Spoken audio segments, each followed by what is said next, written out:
ছাত্র আন্দোলনের ভাষা পরিবর্তন হয়ে গেল এবং এই আরশোলাদের মুভমেন্টের মধ্য দিয়ে সেটা আরও স্পষ্ট হলো? ছাত্র আন্দোলন কখনো ক্ষমতায় থাকলে সরকারে থাকলে দাঁড়ায় না। ছাত্র আন্দোলনটা ওখানে আসন বিক্রি, বয়সেরও কোনো মা বাপ নেই, প্রেসিডেন্ট মেম্বার করে দিল। মমতা বন্দ্যোপাধ্যায় স্বয়ং বারবার বলেন যে ছোটবেলা থেকে আন্দোলন করে উঠেছে। ছাত্র আন্দোলন উনি করেনি। দক্ষিণ কলকাতায় জেনারেল সেক্রেটারি বা প্রেসিডেন্টও ছিল না, সেক্রেটারি ছিল মাত্র। তো বললে অনেক কথা, এগুলো যারা জানে না তাদের কাছে ও একটা দেবী।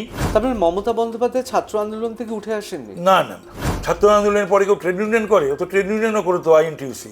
তা না হলে মমতারও জন্ম হয় না, তৃণমূলেরও জন্ম হয় না। সিপিএমের অত্যাচার থেকে পরিত্রাণ পাওয়ার জন্যে এরকম একটা অসৎ আপাদমস্তক, দুর্নীতিগ্রস্ত, মিথ্যাচারী, যত রকমের নেগেটিভ বিশেষণে ভূষিতা বাংলার মুখ্যমন্ত্রী হবে এবং তিনি বাংলার সারে সর্বনাশ করে ছাড়বেন। তো ককরোচ আরশোলা, এটাই একটা কেমন কেমন লাগছে। আমরা চিরকাল জেনে এসেছি ছাত্র আন্দোলনের নেতাদের বয়স থাকে না, কিন্তু ছাত্রদের বয়স থাকে। এবং ইন্ডিজোট নিজের পিন্ডি তো যা চটকানোর চটকে দিয়েছে মমতা। বারবার ইন্ডিজোটের কেউ পিন্ডি চটকে থাকলে তো সেটা মমতাই চটকেছে। 26,000 শিক্ষকের চাকরি খেয়ে স্কুটিতে বসে পড়ল।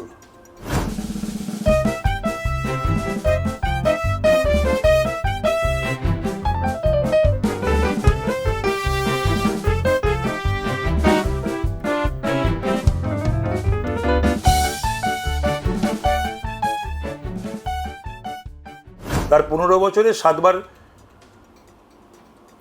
প্রশ্ন ফাঁস হয়েছে। যে কলকাতা মহানগরের এমন কোনো কোণা আমি দেখিনি যেখানে মমতা বন্দ্যোপাধ্যায়ের মুখ ছিল না। ওটাই তো কাল হলো। কখনোই নরেন্দ্র মোদীজির সঙ্গে আর যাই হোক মমতার তুলনা করুন, এক পংক্তিতে বসানো যায় না ওকে। কার পাশে তুমি বসাবে? ওই ভদ্রমহিলাকে ঝোঁক রুটে, হিংসুটে। মানে অভিষেক বন্দ্যোপাধ্যায়কে তিনি কিভাবে গার্ড করছেন এটাও কিন্তু অনেকে বলছেন। টাকাটা সব ওর কাছে। তাহলে আপনি বলছেন মমতা বন্দ্যোপাধ্যায় স্যাডিস্ট। ছাতার মাথা হয়েছে। সুদীপ কোনো আলোচনার বিষয়বস্তু নয়, ইগনোর করাই ভালো।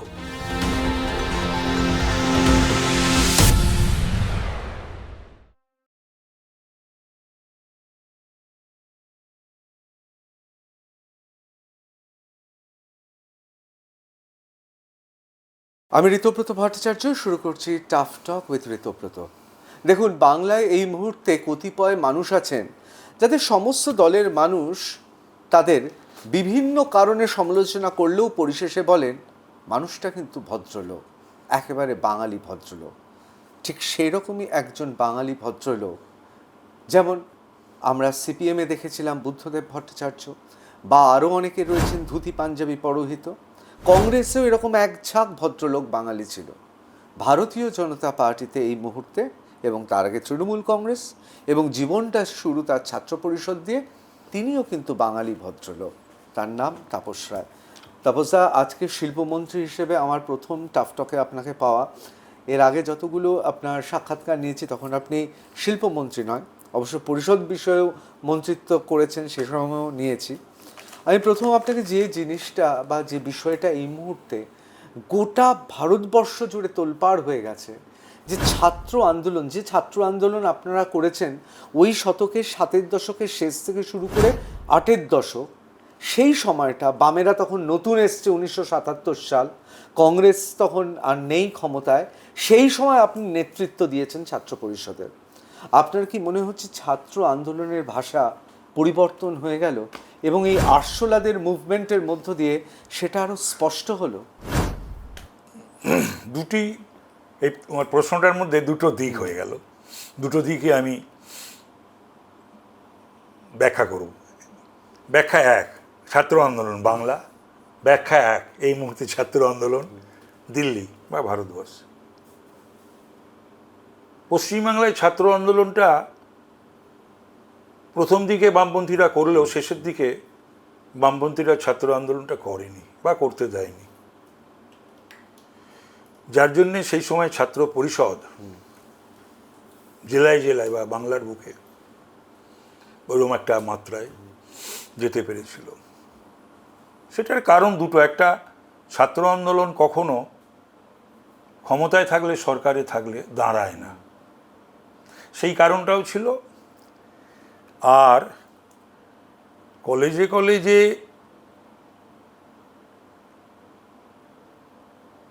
ওই পাড়ার মাস্তানদের দিয়ে ট্রেড ইউনিয়ন করে যারা, তাদের দিয়ে, রিক্সা চালকদের দিয়ে ছাত্র আন্দোলন বা দমন, ছাত্র আন্দোলন করার চেষ্টা করছো একদিকে এসে ভাই, আর দমন করারও চেষ্টা করতো ছাত্র আন্দোলন, পজিটিভ ছাত্র আন্দোলন। তারপরে গত 15 বছরে তৃণমূল তো ছাত্র রাজনীতি চুলোর দক্ষিণ দুয়ারে পাঠিয়ে দিল, আন্দোলন তো দূরের কথা। 9 বছরের ওপর কোনো ছাত্র নির্বাচন কলেজে কলেজে বা ইউনিভার্সিটিতে বা মেডিকেল কলেজগুলোতে, ইঞ্জিনিয়ারিং কলেজগুলোতে কোথাও 9 বছরের ওপর ইউনিয়নের ইলেকশন হলো না, করতে দিল না। আমি তাপসবাবু এখানে একটু শুধু জিজ্ঞেস এবং করব, ছাত্র আন্দোলনটা ওখানে আসন বিক্রি, মানে কলেজে ভর্তি টাকার বিনিময়, এবং সেখানে বাবা ছেলে কাকা ভাইপো মামা ভাগ্নে, মানে বয়সেরও কোনো মা বাপ নেই এগুলো, এবং সেগুলো সমস্ত লোকাল এমএলএ এমপিরা সাপোর্ট দিল, আর তাদেরকেই গভর্নিং বডির সব প্রেসিডেন্ট মেম্বার করে দিল। তো যা হওয়ার সেটাই হলো পশ্চিমবাংলায়। আমি এখানে শুধু একটা প্রশ্ন করব। দেখুন, মমতা বন্দ্যোপাধ্যায় স্বয়ং বারবার বলেন যে ছোটবেলা থেকে আন্দোলন করে উঠেছেন, তাহলে যিনি ছাত্র আন্দোলন করে উঠে আসেন, যিনি যুব আন্দোলন করেন, তিনি তার রাজত্বকালে এইভাবে ছাত্র আন্দোলন উনি করেনি। যে উমাদেবী কলেজে পড়তো, কোনোদিন ওখানে ইউনিয়ন হয়নি। দক্ষিণ কলকাতায় জেনারেল সেক্রেটারি বা প্রেসিডেন্টও ছিল না, সেক্রেটারি ছিল মাত্র, তাও বদান্যতায় সুব্রত মুখার্জি আর পার্থ চ্যাটার্জিদের। সব বললে অনেক কথা, এগুলো যারা জানে না তাদের কাছে ও একটা দেবী, আমরা যারা জানি আমরা তো সমবয়সী রে বাবা। কিন্তু উনি বলেন আন্দোলন, আরে উনি অনেক কিছুই বলে, উনি অনেক কিছুই বলেন। তারপরে মমতা বন্দ্যোপাধ্যায় ছাত্র আন্দোলন থেকে উঠে আসেন না না না, ছাত্র আন্দোলনের পরে কেউ ট্রেড ইউনিয়ন করে? ও তো ট্রেড ইউনিয়নও করে তো, আইএনটিউসি, সুব্রতা কি সব করে দিয়েছিল ট্রেড ইউনিয়নে, তারপর ওদের একটা বিদেশ টিদেশও আইএলওতে পাইলতে পাঠিয়েছিল। সুব্রতদার যুব, এখন ব্যাপারটা হলো কংগ্রেসের নেতৃত্ব ব্যর্থ হলো। আমার পঞ্চপাণ্ডব দাদা, তা না হলে মমতারও জন্ম হয় না, তৃণমূলেরও জন্ম হয় না। প্রণবদা, বরকতদা, সোমেনদা, প্রিয়দা, সুব্রতদা, এরা যদি ঠিক পথে পরিচালিত হতো বা করতো, তাহলে কি তৃণমূলের জন্ম হয় নাকি?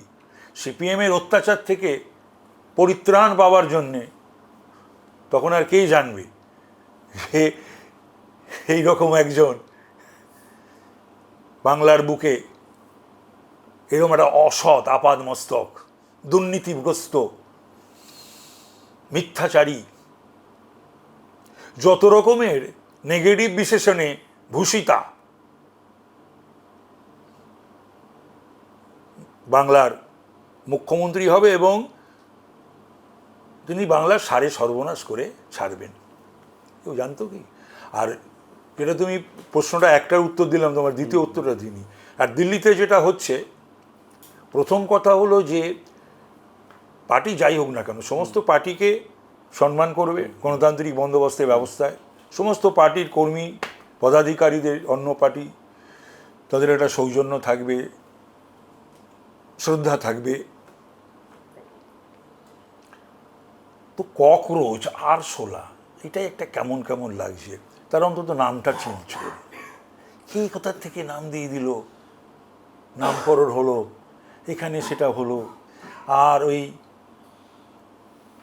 মহিলা সাংবাদিকদের ওইভাবে টানা হেঁচড়া, হ্যাঁ, পুরুষ মানুষ ওইভাবে টেনে হেঁচড়ে নিয়ে যাচ্ছে, গলা জাপটে ধরে, তার মানে সেই শরীরই নির্যাতন। তারপরে ওরকম পাথর, ওই রকমভাবে আগুন লাগিয়ে দেওয়া, পুলিশকে ওই রকমভাবে উত্ত্যক্ত করা, মানে উত্তক্ত করা, এবং যাতে পুলিশ একটা কিছু করে, এবং যারা ছিল তারা তাদের সঙ্গে এনআইটি কোনো সম্পর্ক নেই। কোশ্চিনকালে সকলের বলবো না, বেশিরভাগেদেরই কলেজ ইউনিভার্সিটির সঙ্গে পড়াশোনার সঙ্গে কোনো সম্পর্ক ছিল কিনা সন্দেহ। তাদের বয়সও কারুর ছাত্র সুলভ নয়, যদিও ছাত্রর কোনো বয়স হয় না, কিন্তু একটা তো আন্দোলনের তো একটা ছাত্র আন্দোলনের তো একটা বয়স থাকবে, মাপকাঠি থাকবে। আমরা চিরকাল জেনে এসেছি ছাত্র আন্দোলনের নেতাদের বয়স থাকে না, কিন্তু ছাত্রদের বয়স থাকে। হ্যাঁ, এবং সেই আন্দোলনে আজাদি স্লোগান, উমর খালিদ মুক্তির সঙ্গে এনআইআইটির প্রশ্নপত্রের ফাঁসের কি সম্পর্ক? ইয়াসিন মল্লিকের মুক্তির সঙ্গে এনআইআইটির কি সম্পর্ক, বা প্রশ্ন ফাঁসের কি সম্পর্ক? তারপরে গণতান্ত্রিক বন্দোবস্তের ব্যবস্থায় মোদিজির সমালোচনা হবে না, মোদিজির বা কেন্দ্রের সরকারের, বিজেপির সরকারের সমালোচনা হবে না, বিরোধিতা হবে না, এটা নিশ্চয়ই আমি বলবো না। কিন্তু মোদিজির বিরোধিতা করতে গিয়ে, বিজেপির বিরোধিতা করতে গিয়ে, কেন্দ্রীয় সরকারের বিরোধিতা করতে গিয়ে দেশদ্রোহিতা, ভারত বিরোধিতা, রাষ্ট্রবিরোধিতা এবং ইন্ডি জোট, নিজের পিন্ডি তো যা চটকানোর চটকে দিয়েছে। মমতা বারবার ইন্ডি জোটের কেউ পিন্ডি চটকে থাকলে তো সেটা মমতাই চটকেছে। সে স্কুটিতে বসে পড়ল, 26,000 শিক্ষকের চাকরি খেয়ে স্কুটিতে বসে পড়ল। তার আমলে 7 বার, তার 15 বছরে 7 বার প্রশ্ন ফাঁস হয়েছে। কংগ্রেস, যার আমলে 53 বার রাজ্যে এবং কেন্দ্রে 53 টাইমস প্রশ্নপত্র ফাঁস হয়েছে, এবং একটা রাজনৈতিক দল নেই যারা শাসন করেছে কখনো, সে রাজ্যে হোক বা কেন্দ্রে হোক, যাদের সময় এই প্রশ্নপত্র বিষয়টি ফাঁস হয়। প্রশ্নপত্র ফাঁস কারা করে? তার 3টে কারণ। একটা লোভী মানুষ, একটা বদমাশ মানুষ, আর একটা কোনো রাজনৈতিক অসৎ উদ্দেশ্য। এই 3টের একটা হতেই হবে, বা 3টেই হতে হবে। তারা আজকে গেল রব। আপের সময় হয়েছে, পাঞ্জাবে তো হলো, দিল্লিতেও হয়েছে, সপার সময় হয়েছে, রাজদর সময় হয়েছে আরজেডি, কোথায় হয়নি? তো সুতরাং এগুলো ছাত্র আন্দোলন নয়, কিন্তু এটা ছাত্রছাত্রীদের ভবিষ্যৎ নিয়ে ছিনিমিনি খেলা। ছাত্র আন্দোলনের নামে বেসাতি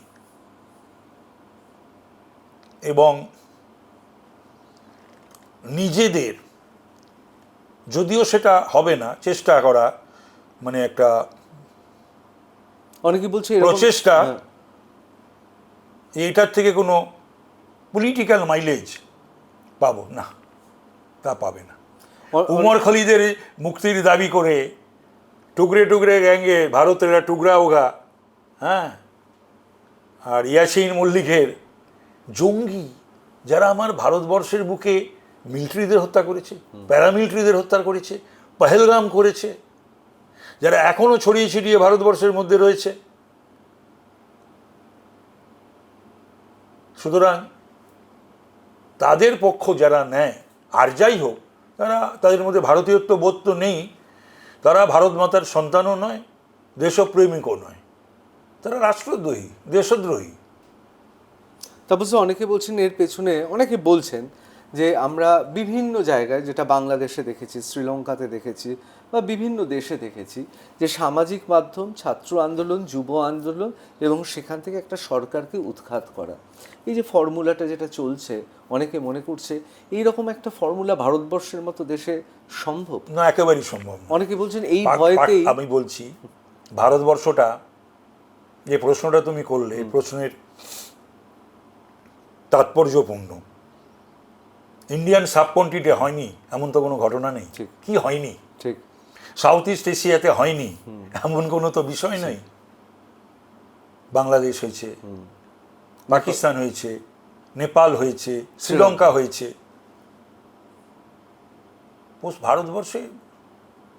ভারতবর্ষ আর যাই হোক, কেউ যেন মনে না করে এটা বাংলাদেশ, এটা পাকিস্তান, এটা শ্রীলঙ্কা বা নেপাল, যেখানে এই বিদেশি ফান্ডিংয়ে, ডিপ স্টেটের কারসাজিতে, পয়সাতে আর জঙ্গিরা এখানে যা চাইবে তাই হবে তা নয়।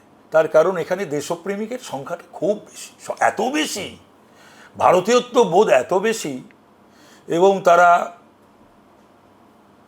কখন যে ভারত মাতার জন্য রক্ত আর জীবন দিয়ে দেবে কেউ জানে না। এই তাদের যে ডিজাইন, আলটিরিয়ার মোটিভকে ফ্রাস্ট্রেট করার জন্য। অনেকে বলছেন এই কারণে নাকি কিছুটা ভয় পেয়ে সরকার পিছিয়ে এসে ধর্মেন্দ্র প্রধানকে পদত্যাগ করতে বললেন, মানে গণতন্ত্রের কথা যারা বলে, আন্দোলনের প্রতি যাদের শ্রদ্ধা আছে, যারা বিরোধীদের মর্যাদা দেওয়ার কথা বলে, তাদের মুখে তো এটা শোভা পায় না। দাবি করলো কেন তারা? তাহলে তারা তো কোনোদিন কোনো রাজনৈতিক দল কেন্দ্রে বা বিভিন্ন রাজ্যে, আমার রাজ্যের আমার মুখ্যমন্ত্রী যে কখনো ছিল সেটা ভাবতেই আমার ঘৃণার বোধ করি আমি। কালো অধ্যায় 15টা বছর, সে তো হেরে গিয়েও রিজাইন করেনি। আমাদের ধর্মেন্দ্র প্রধান দলটা কি, নেতা কে? আর ধর্মেন্দ্র প্রধান ভাবা যায়? কিন্তু তাপস আপনার মনে হচ্ছে রিজাইন করে দিল এই 12 বছরে। এটা ভারতীয় জনতা পার্টি, এর থেকে শিক্ষা নিক কংগ্রেস থেকে তৃণমূল, সিপিএম, সকলে। সিপিএমের আমলও বাংলায় প্রশ্নপত্র লিক হয়েছিল, কেউ রিজাইন করেনি।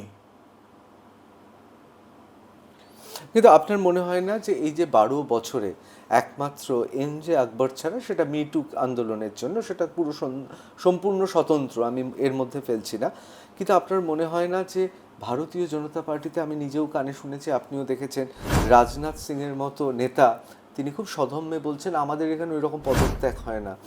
সেই ক্ষেত্রে এই পদত্যাগটা খুব তাৎপর্যপূর্ণ মনে হচ্ছে না? 100 বার আমি তো বলছি, অনেকে কিন্তু এটা বলছে 2029-এর আগে কোথাও যেন এই সরকারটা বা ভারতীয় জনতা পার্টি হিসেবে ধর্মেন্দ্র প্রধানজি প্রথমেই চেয়েছিলেন করতে। যাই হোক, যে কোনো কারণে সবসময় যে কোনো জিনিস একটা প্রেক্ষাপট, পরিস্থিতি। তুমি আজকে আমি তোমাকে যেটা বললাম, কখনোই তোমার 2026-এর ডিসেম্বরে গিয়ে প্রেক্ষিত বা পরিস্থিতি একই রকম থাকবে, 27-এও একই রকম থাকবে, 28-এও একই রকম থাকবে, 29-এও একই রকম থাকবে, এটা কিন্তু ভাবাটাই ঠিক নয়। অনেকে এই আশাটাতেই আছে যে 2029-এ ভারতীয় জনতা পার্টি যদি কেন্দ্রে না আসতে পারে ক্ষমতায়, তাহলে পশ্চিমবাংলায় ইমার্জেন্সি জারি হবে এবং তারা আবার সদম্ভে তারা তাদের মতো কাজ করবে। সেটা অলিক কল্পনা, দিবা স্বপ্ন দেখতেই পারে কেউ কেউ, তাতে তো কিছু আসে যায় না। স্বপ্নে এখন তুমি বিরিয়ানিতে ঘি ঢালো না যত পারো, কে নিষেধ করলো তোমাকে? তো সুতরাং এসব ভাবতে পারে, অনেক ভাবনা চিন্তা অনেক রয়েছে। আজকের দিনে ভারতবর্ষে নয়, বিশ্বে মোদিজির পাশাপাশি কোনো ব্যক্তিত্ব, কোনো নেতৃত্ব, আমি বহু প্রধানমন্ত্রীকে দেখেছি, কাছ থেকে দেখেছি, মোদিজিকেও দেখছি, এইরকম জনপ্রিয় দেশে এবং বিদেশে, এইভাবে নামে স্লোগান আমি কখনো শুনিনি কারুর শুনিনি। কিন্তু তাপস, আমি খুব বিনয়ের সঙ্গে আপনাকে একটা কথা বলছি, যে ধরুন যখন মানুষ ক্ষমতায় থাকে, যেমন আমি আপনাকে ব্যক্তিগত বলছি যে কলকাতা মহানগরের এমন কোনো কোণা আমি দেখিনি যেখানে মমতা বন্দ্যোপাধ্যায়ের মুখ ছিল না। ওটাই তো কাল হলো। আর আজকে কিন্তু ওইটাই তো কাল হলো। কিন্তু আপনি জনপ্রিয়তার কথা বলছেন, জনপ্রিয়তা ও তো বলে করা। তো বিষয়টা হলো যে একটা শৌচালয়, একটা ডাবল সিটার, একটা ইউরিনাল, সেটাও অনুপ্রেরণা। মানে অনুপ্রেরণা শব্দটা আর কেউ ব্যবহার করছে না, কিন্তু তুমি লক্ষ্য করে দেখো। তো সুতরাং সব জায়গায় ওর ছবি রাখতেই হবে, সব চায়ের দোকানে, সব বাস স্ট্যান্ডে, সব স্টেশনে, সব পাড়ার মোড়ে মোড়ে, 5 মাথার মোড় থেকে পাটসা গাছের 7 মাথার মধ্যে। এটা কি হলো জানো তো, এটা বাউন্স ব্যাক করলো। মানে এটা খুব বেশি যদি তুমি দেখতে থাকো কাউকে বা কারুর ছবি, রিপালসিভ। তাই নরেন্দ্র মোদীর ক্ষেত্রে কি এটা ঘটতে পারে? নরেন্দ্র গোটা মোদীজি, দেশ জুড়ে তার নরেন্দ্র মোদীজি যেভাবে মমতা ব্যানার্জি ওই শৌচাগারে বা ইউরিনালে বা ওই বাসের গুমটিতে সেরকম তার প্রয়োজনও পড়েনি, আর সেরকম কেউ করেও না। তারপরে আপনি বলছেন এই দুটো ঘটনা মিলিয়ে ফেলা আর কখনোই একটা কথা বলি, হ্যাঁ। কখনোই আমি তোমাকে একটা কথা বলি যে কখনোই নরেন্দ্র মোদীজির সঙ্গে, আর যাই হোক, মমতার তুলনা করো না। মমতার তুলনা বাংলারও কোনো মুখ্যমন্ত্রীর সঙ্গে করো না। এক পংক্তিতে বসানো যায় না ওকে। কাকে কার সঙ্গে হবে? প্রফুল্ল বোস, বিধান রায়, প্রফুল্ল সেন, অজয় মুখার্জি, সিদ্ধার্থ শঙ্কর রায়, জ্যোতিবাবু, বুদ্ধবাবু, কার পাশে তুমি বসাবে? ওই ভদ্রমহিলাকে ঝোগ রুটে, হিংসুটে।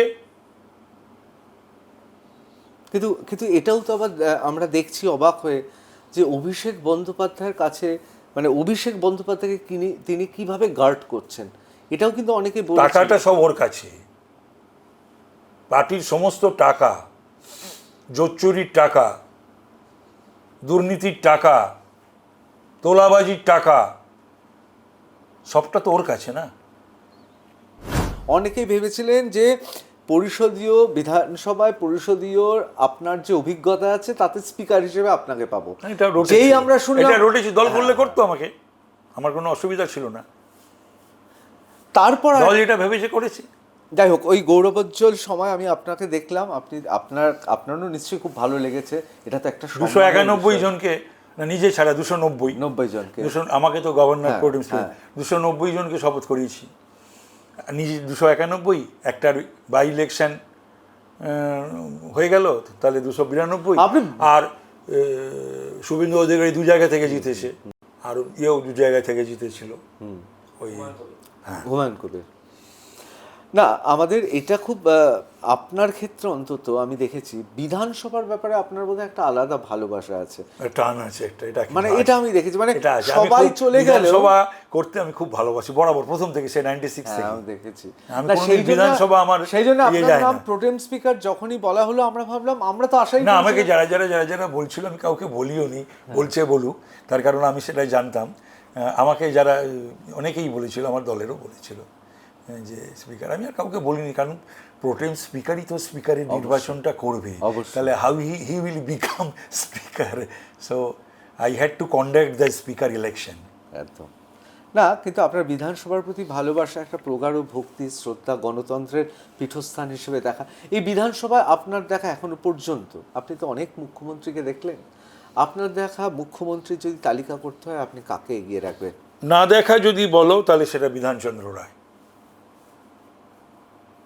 অবশ্যই শোনা, পড়া, মানুষের কাছ থেকে শোনা, বিধানচন্দ্র রায়ের সঙ্গে কাজ করেছিলেন, ওই রকম একটা প্রশাসক, দূরদর্শী,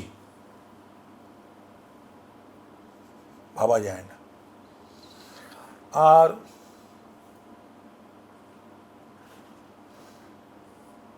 তুমি কার কথা বলবে?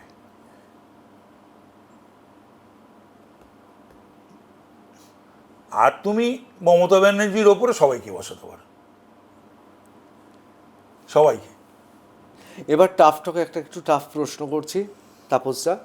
ব্যাপারটা হচ্ছে, যিনি এখন মুখ্যমন্ত্রী, মাননীয় মুখ্যমন্ত্রী শুভেন্দু অধিকারী, দেখুন আমরা যারা সাংবাদিকতা করছি আমাদেরও তো বেশ কয়েক বছর হয়ে গেল, যে শুভেন্দু অধিকারী তো বয়সে এবং রাজনীতিতে আপনার থেকে তো পরে এসেছে, কিন্তু এই মুহূর্তে তিনি মুখ্যমন্ত্রী, আপনি তার দফতরে, তার মন্ত্রিসভার একটা অত্যন্ত উজ্জ্বল জ্যোতিষ্ক। না না, সেটা কিন্তু আমি কিন্তু জ্যোতিষ্ক এই কারণে বলছি, আমি সম্মানীয় শুভেন্দু অধিকারীর মন্ত্রিসভার একজন সদস্য, ব্যাস। কিন্তু কখনো কখনো মনে হয় না যে আপনার থেকে বয়সে এবং লিডারশিপ বয়সে হয় না, আমি এটা আপনার কাছে শুনতে চাইছি। লিডারশিপ বয়সে হয় না। যদি সেটাই হতো তাহলে তুমি ভারতবর্ষের দিকে যদি একবার তাকাও, বিশ্বের দিকেও যদি একবার তাকাও, পশ্চিমবাংলার দিকেও যদি একবার তাকাও, যারা যারা মুখ্যমন্ত্রী বা প্রধানমন্ত্রী হয়েছিল, তো তাদের থেকে তো অনেকেই। এটা দেখতে হবে লিডারশিপটা। শুভেন্দু অধিকারী গত 5 বছর জীবনের ঝুঁকি নিয়ে পশ্চিম বাংলায় যেরকম দাপিয়ে বেড়ালো বিরোধী দল নেতা হিসাবে, তার কোনো তুলনা আছে? কোনো তুলনা আছে তার? আর 102 বার তাকে হাইকোর্টে, 104 বার তাকে হাইকোর্টে যেতে হয়েছে মিছিল মিটিং করতে হবে বলে। তার বিরুদ্ধে 150-র ওপর কেস। তাকে আক্রমণ করে মেরে দেওয়ার প্রচেষ্টা কতবার। তো সুতরাং সেই অর্থে মানুষের কাছে, জনগণের কাছে অ্যাকসেপ্টেবল মুখ্যমন্ত্রীর কে, নামটা কি? শুভেন্দু অধিকারী। ভারতীয় জনতা পার্টি বিশ্বের একটা সবচেয়ে বড় রাজনৈতিক দল। সেই রাজনৈতিক দলের আলাপ আলোচনা, বিচার বিবেচনা অন্য 5টা রাজনৈতিক দলের মতন নয়। 1-2 ঠিক করে না। নিশ্চয়ই মাথায় নাম্বার 1, নাম্বার 2 রয়েছেন, তারা শ্রদ্ধাভাজন। কিন্তু চুল চেরা বিচার বিশ্লেষণ করে তবে কাউকে কোথাও বসানো হয়, রাখা হয়, পদাধিকারী করা হয়, বাছা হয়। তো এই কাজটা ভারতীয় জনতা পার্টির এবং আরও যারা যারা রয়েছেন, যাদের মানে আমরা যে বিচারধারার সঙ্গে তাদের সঙ্গে আলাপ আলোচনা এবং তাদের কনকারেন্স, এই সমস্ত নিয়ে কিন্তু এটা হয়। আপনি বলছেন এটা সাধারণ কোনো নির্বাচন না, একটা পদ্ধতির মধ্য দিয়ে একটা ভীষণ একেবারে এটা নাকি যে বলে দিল আর হয়ে গেল হঠাৎ। আজ মনে হলো কাকে করবো, রাত্রিবেলা ঘুমোতে ঘুমোতে সকালবেলা উঠে কারোর নাম বলে দিলাম। নো, ভারতীয় জনতা পার্টি সেটা না। ভারতীয় জনতা পার্টি কিছু করার আগে তাদের চিন্তা ভাবনা আলোচনা প্রসূত। 2011 সালে যখন মমতা বন্দ্যোপাধ্যায়ের সরকার এলো, ঠিক সেই সময় একটা বিভিন্ন জায়গায় মুখ্যমন্ত্রীকে আমরা সক্রিয়ভাবে দেখেছিলাম। তিনি এই হাসপাতালে চলে যাচ্ছেন, কোনো সাংবাদিক অসুস্থ হয়ে পড়লে তিনি বিচলিত হয়ে পড়ছেন। আমরা তাকে খুব সংবেদনশীল দেখেছিলাম। কাগজে কাগজে সর্বত্র লেখা হচ্ছে কি পরিশ্রম করছেন মুখ্যমন্ত্রী। এবং 15 বছর বাদে আমরা সব বুঝতে পারছি যে সেই সময় আমাদের দৃষ্টিভঙ্গিটা অন্য একটা ছিল। মুখ্যমন্ত্রী অর্থনীতির এই অবস্থা কেন, তোমাকে জিজ্ঞাসা করা উচিত। অর্থমন্ত্রককে ক্যাবিনেট স্টেটাস দিল না। চন্দ্রিমা যে অর্থমন্ত্রী ছিল, সে তো স্টেট মিনিস্টার ইন্ডিপেন্ডেন্ট স্টেটাস হয় কখনো? এটা কেন হতো বলুন তো? মমতা তোমার শিল্পমন্ত্রী, 3টে শিল্পমন্ত্রী আমার প্রিডিসেসর কিছুই দিয়ে যায়নি। সেই হিসাবে আমি স্টার্ট আপ মিনিস্টার। এই গভর্নমেন্টকে তো স্টার্ট করতে হচ্ছে ইন্ডাস্ট্রি। না ইন্ডাস্ট্রিয়াল পলিসি, না ল্যান্ড পলিসি, না ল্যান্ড ব্যাংক, না ইজ অফ ডুইং বিজনেস, না ইনসেন্টিভ, না ওয়ান উইন্ডো পলিসি, নাথিং। 3টে প্রেডিসেসর কারা কারা জানো তো তুমি? তো শেষের যে ছিল তাকে তো স্পেনে হঠাৎ গিয়ে পেছনে হাঁটতে শুরু করলো। তো সুতরাং পেছনে হাঁটতে শুরু করলো শিল্প। অ্যাকর্ডিয়ান বাজাও, কে জানে? দেখতে গেছো তুমি অ্যাকর্ডিয়ান বাজাতে, যেন বাড়িতে বাজাও না, তুমি স্পেনে অ্যাকর্ডিয়ান বাজাতে গেছো কেন? আর শশীকে নিয়ে গেল না সঙ্গে, শিল্প সচিবকে নিয়ে গেল। এগুলো কেন হয়? এটা আমি তখনই বলেছিলাম শশীকে, জিজ্ঞাসা করতে পারো যে শশী এরপর তো শিল্প সচিব এলে তোমার কাছে ফাইল যাবেন, নিয়ে যাবে না ডাকলে। শশী দেখি বললেন, হ্যাঁ দাদা আপনি যে কি বলেন না, এই যে অপমান করা যে কোনো না গণতান্ত্রিক এটা একদম, এটা মমতার রন্ধ্রে রন্ধ্রে। এটা মমতাকে এই হিসাবে তুমি বলতে পারো স্যাডিস্ট। এই হিসাবে বলতে পারো যে সকলকে, মন্ত্রী হোক, এমএলএ হোক, এমপি হোক, আইপিএস হোক, আইএএস হোক, ডাব্লিউবিসিএস হোক, কেউ হোক, সাংবাদিক হোক, যেই হোক, যে কোনো পেশার, তাদেরকে সকলের সামনে পাবলিকলি, আর তা নাহলে ওই তোমার এই প্রশাসনিক বৈঠকে দেখানো হচ্ছে, তার মধ্যে অপমান করে দিয়ে একটা ভাইকেরিয়াস প্লেজার এনজয় করতো। তাহলে আপনি বলছেন মমতা বন্দ্যোপাধ্যায় স্যাডিস্ট। এটা কি তাহলে মনস্তত্ত্বে মানে মানসিকতায় কোনো রকম কিছু বিভ্রম হয়েছে বা কিছু হয়েছে মনে হয়? দেখো, সুস্থ স্বাভাবিক তো নয়। আচ্ছা, সুস্থ স্বাভাবিক হলে এরকমভাবে কখনো বলতে পারে হিন্দু গন্ডা ধর্ম? সুস্থ স্বাভাবিক হলে কখনো বলতে পারে যে একটা সম্প্রদায় 1 সেকেন্ডে 12টা বাজিয়ে দেবে? কোনোদিন কোনো মুখ্যমন্ত্রী, কোনো মন্ত্রী এই ধরনের কথা কোনোদিন বলেছে পশ্চিমবাংলার বুকে? সুতরাং উনি সুস্থ স্বাভাবিক নন। তার কথায়, বার্তায়, আচার আচরণে সেটা তোমরাও বহুবার তোমরা ফিল করেছো এবং বেরিয়ে হাসাহাসি করেছে, যেটা আইএস আইপিএসরা, ডাব্লিউবিসিএসরা করতো। সন্ধ্যের পরই নিজেরা যখন নিজেদের যে আসর বসতো, সেই আসরে হাসাহাসি করতো ওর কথাবার্তাকে নিয়ে। এটা তো তোমরাও জানো, তো আমিও জানি। আমার তো আইএস আইপিএস ডাব্লিউবিসিএস বন্ধু কম ছিল না, বা এখনও কম নেই, তো আমি জানি। তো সাংবাদিকরাও কে করেনি ওকে নিয়ে হাসাহাসি, পরিহাস, উপহাস? যাই হোক, তাদের নামগুলো বলে ফেলবেন না। তাদের অবশ্যই এখন নম্বর বেড়ে যেতে পারে কমে যাওয়ার বদলে। আমি তাপসদা, আপনার সঙ্গে আমার আরেকবার দেখা হলো বিধানসভায়। সেদিন আমি আপনাকে একটা প্রশ্ন করেছিলাম যে তাপসদা, এটা খুব গুরুত্বপূর্ণ কিন্তু খুব বিপজ্জনক দফতর। আপনি আমাকে হেসে বললেন, স্পিকারের ঘরের ওই করিডোরের সামনে আপনি হেসে বললেন, না, এটা খুব বড় কাজ করার সুযোগের দফতর।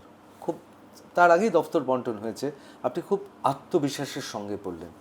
এখন তো জীবনে যখনই যেটা করেছি আত্মবিশ্বাসের সঙ্গেই করেছি।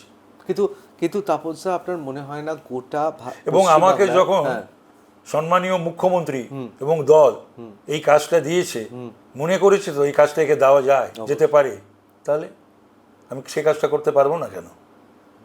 এই কনফিডেন্স থাকবে না?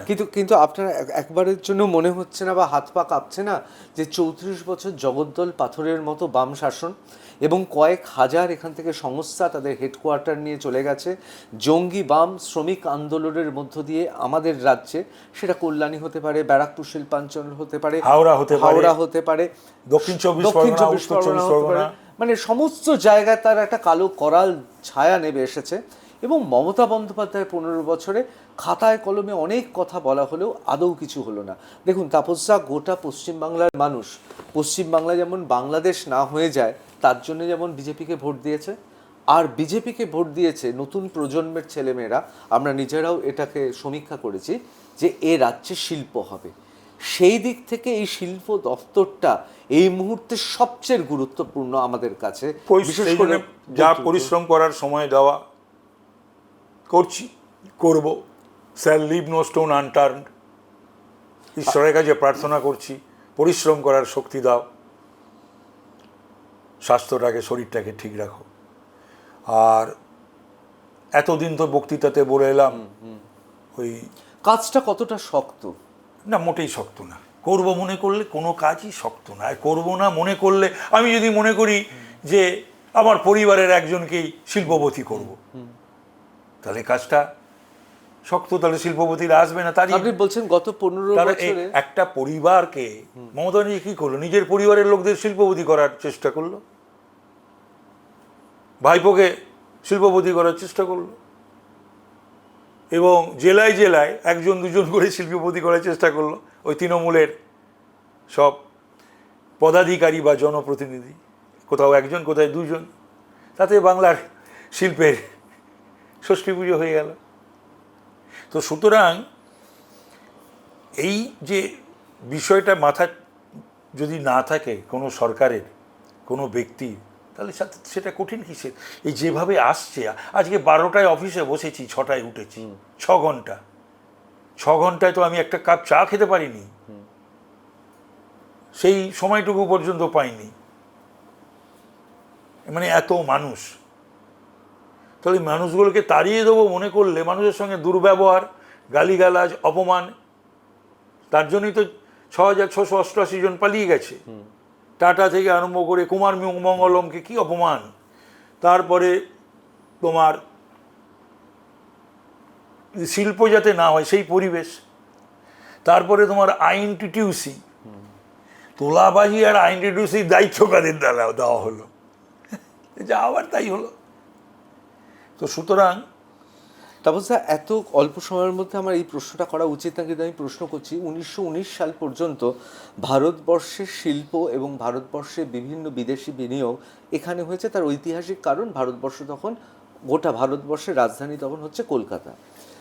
এই যে গোটা দেশে এখানে একটা কনসেন্ট্রেশন বা এতগুলো শিল্প আসা, এবং 1919 সালের পর থেকেও 1977 সাল পর্যন্ত, এবং বিধানচন্দ্র রায়ের বিভিন্ন ক্ষেত্রে অবদান রয়েছে, গোল্ডেন পিরিয়ড, স্বর্ণযুগ।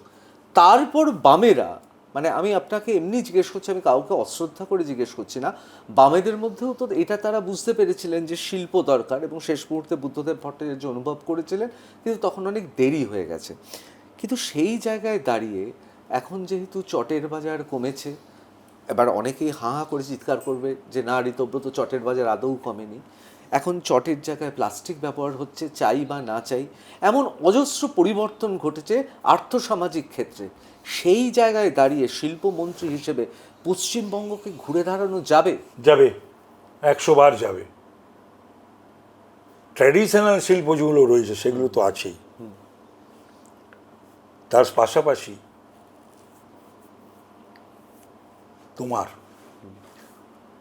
নিও টেকনোলজি, সেমিকন্ডাক্টর, ডেটা সেন্টার,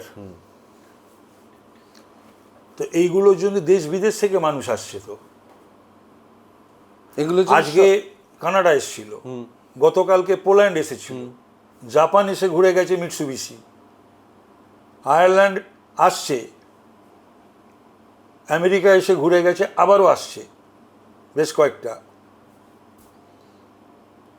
না না, এই তো আজও এসেছিল, আমেরিকা এসে ঘুরে গেছে, মানে আজও তো এসেছিল নিউ ইয়র্ক থেকে।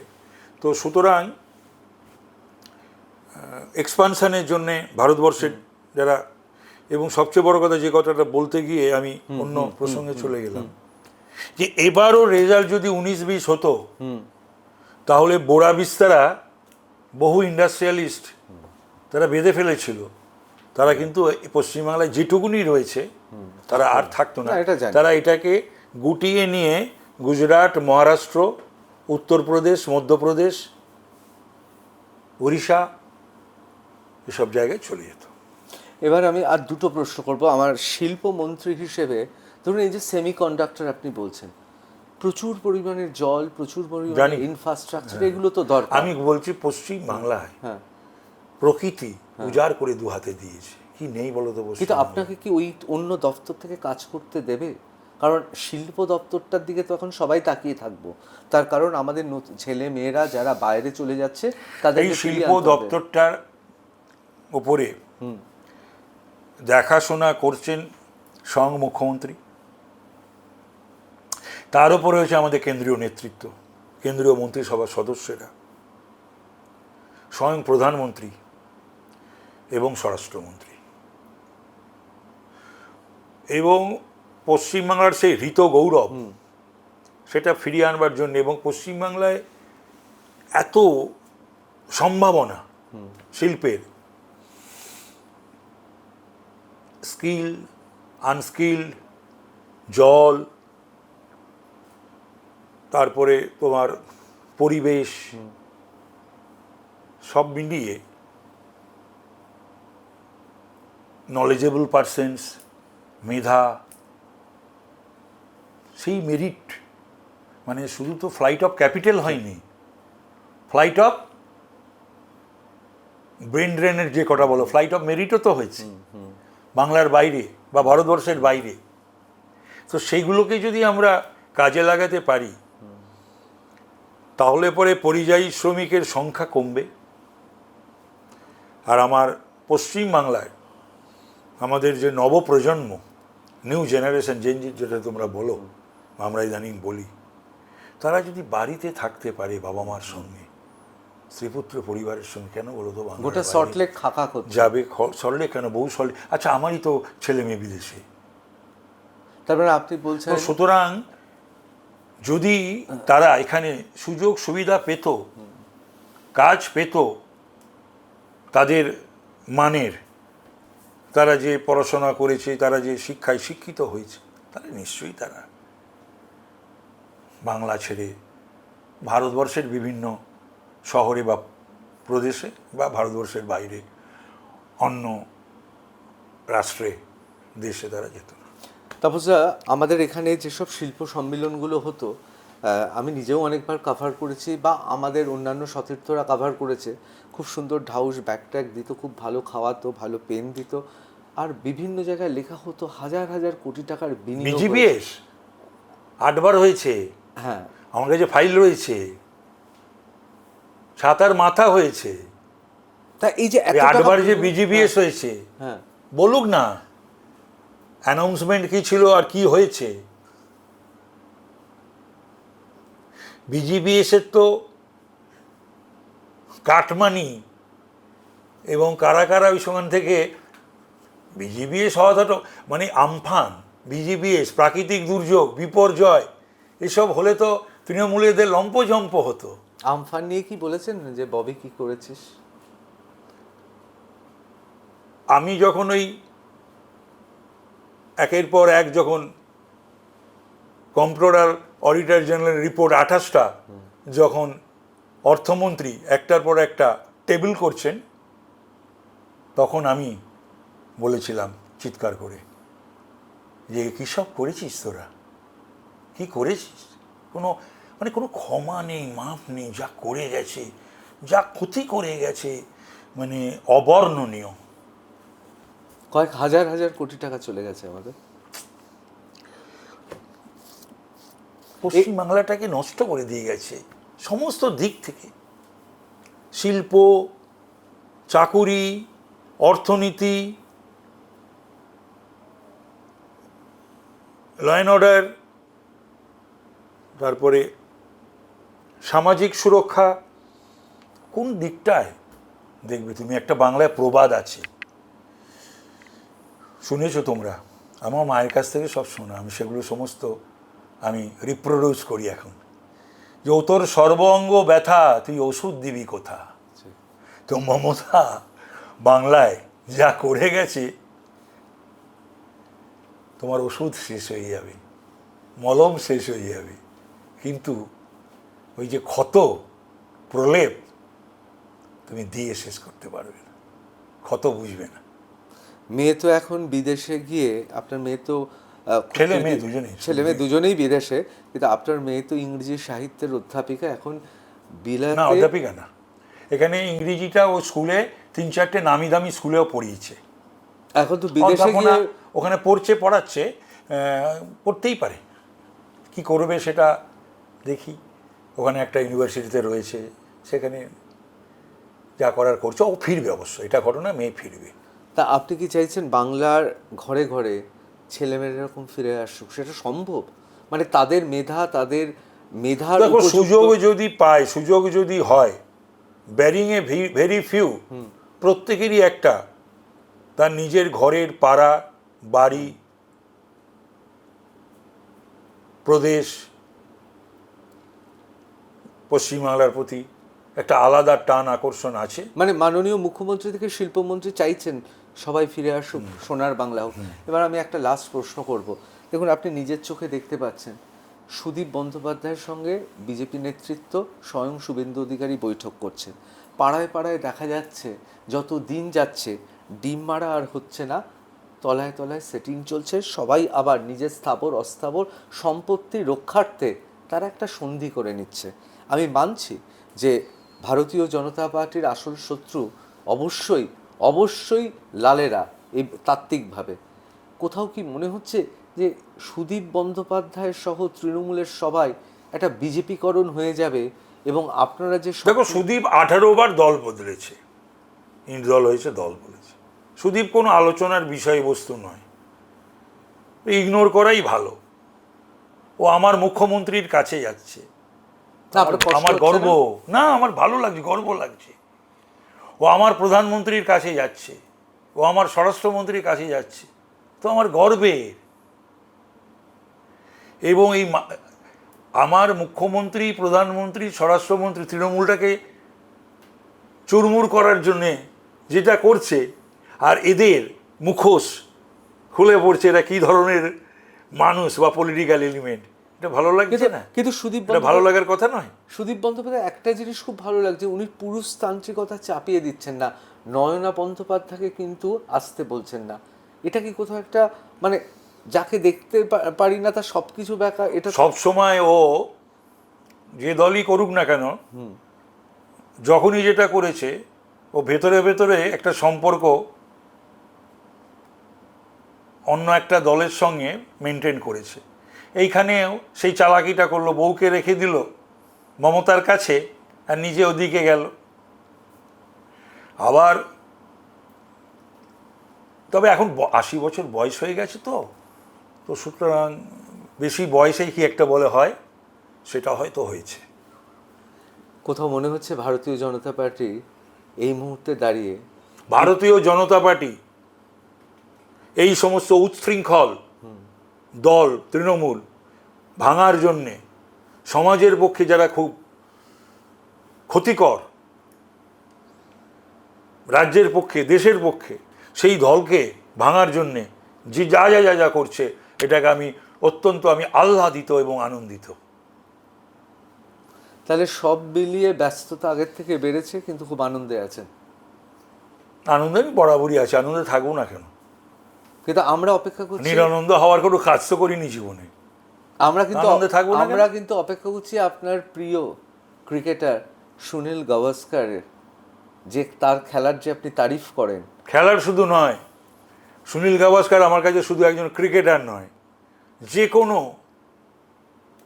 ওয়ার্কস অফ লাইফে, যে কোনো পেশায় সুনীল গাভাস্কারকে অনুকরণ করা উচিত। আপনি করবেন শিল্পমন্ত্রী হিসেবে? আমি করি, আমি করব। তার কারণ হচ্ছে যে গলা ধাক্কা খাওয়ার আগে ক্রিজ ছেড়ে চলে যেতে হয়। হাতে 5টা 6টা বা তারও বেশি হয়তো সেঞ্চুরি ছিল, ব্যাটটা নাড়তে নাড়তে পৃথিবীকে বুঝিয়ে দিয়ে চলে গেল যে আমি সুনীল মনোহর গাভাস্কার। সুতরাং আমাকে কর্তারা, কোচ, সিলেক্টররা ঘাড় ধাক্কা দেওয়ার আগে সবাই যেন সুনীল গাভাস্কারের মতন চলে যায়। আমরা চাইবো যে আপনি ক্রিজে আরও থাকুন, টিকে থাকুন, সোনার বাংলা হোক, এবং আমরা চাই অনবদ্য একটা ইনিংস। মহাকাল এবং সময় বলবে, কিন্তু আমরা আজকের মতো টাফ টকের থেকে বিদায় নিচ্ছে আপনার কাছ থেকে, কিন্তু আপনাকে আরও একটি গুরুত্বপূর্ণ মোড়ে আসতে হবে। আর একটা দিন শুধুমাত্র, কারণ পশ্চিমবাংলায় আমাকে প্রচুর লোক আমাকে বিভিন্ন জায়গায় লিখেছে যে শিল্প নিয়ে তারা একটা সম্পূর্ণ সমৃদ্ধ আলোচনা চায়। মানুষের কাছে বহু প্রশ্ন আছে, এই প্রশ্নগুলো নিয়ে একদিন কিন্তু আসবো। দেশো ধন্যবাদ তাপস।